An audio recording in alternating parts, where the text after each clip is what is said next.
Hi, my name is Cassie Witt, and this topic is on gun rights.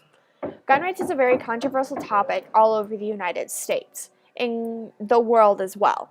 People feel that citizens should not be allowed to carry guns unless they're in the military or serving in a service like a police officer, something like that. But from my point of view, I don't think there's anything wrong with it. People feel like that citizens shouldn't have guns because it's creating violence, and it is. But someone who wants to be violent is going to be violent, whether they have a gun or whether they have a fork. So if they want to kill someone, they're going to find a way to do it. Now, yes, there are facts shown out there that someone who has a misdemeanor or a crime on their record is 500% more likely to use a gun to commit a crime. But if they don't have a gun, then they're probably going to go find something else. As many of you know, in Casper College, a couple years back, there was a crime committed with a bow and arrow. And it's a very touchy subject because who would think that you would use a bow and arrow? But he didn't have a gun, so that's what he used. And that goes along with anything. If they take guns away, it's going to be something else. If they take that away, it's going to be something else. And we sit here and we beat the subject dead trying to take things away from people. And we are citizens. We should be free to choose what we want to do, whether that's killing someone or not.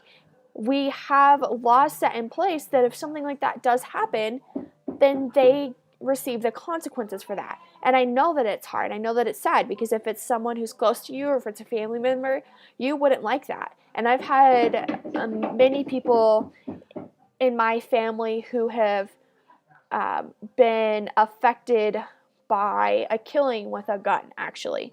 And it's rough. It's hard to accept. But personally, that makes me want to carry a gun even more because if someone comes and tries to attack me, I want to know that I'm going to be able to defend myself back.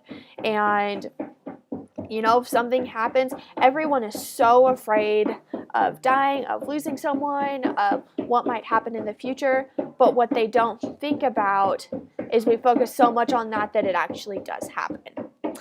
And St. Louis is the #1 crime capital in the nation, and they aren't allowed to carry concealed guns or weapons on them. They're not allowed to have them in their house, anything like that. And their crime rate is their murder rate is 21.5% higher than the national average. And that's really, really high. Now, whether or not that would go down if people were able to carry concealed weapons, who knows? But the simple fact is we beat this subject to the ground every day arguing it, and people want to change it. People don't like it. But personally, if you don't like it, then move to a state that has the laws that you like. Because that's why we have states. That's why we have different governments. That's why there's, two sides of the government when it comes to which side you swing. You go with what makes you happy. And I think that people just kind of need to drop it. What one state does, that's their choice. What one person does, that's their choice. And that's the simple fact.